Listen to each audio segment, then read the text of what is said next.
It was the early 1990s, and the Western world seemed full of promise.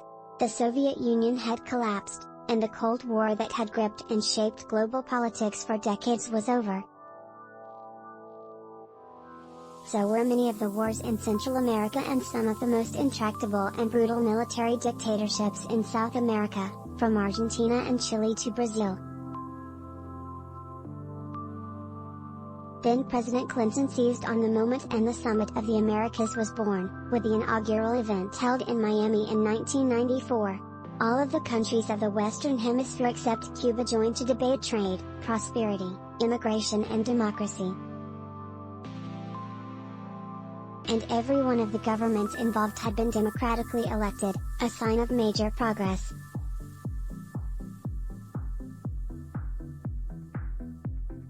Now, as the U.S. prepares to host the summit in Los Angeles this week, the first time the event has been hosted in this country since 1994, many of those involved with the inaugural effort are wondering what happened to the spirit of collaboration, and why division and acrimony have come to overshadow.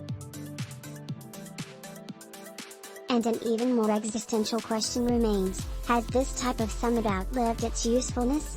It was a good moment, Mack McLarty, Clinton's special representative to the Summit of the Americas, said in an interview, recalling the events of 1994.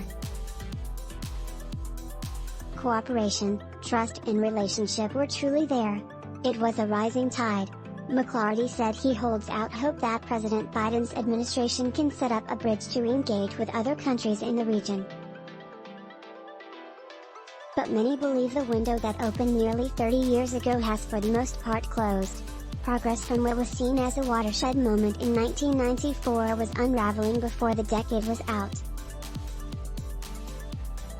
The most glaring evidence of regression has come in the form of decisions or threats from several leaders to boycott the event, a position unheard of in 1994 and in most summits that have occurred since, taking place every 3 or 4 years.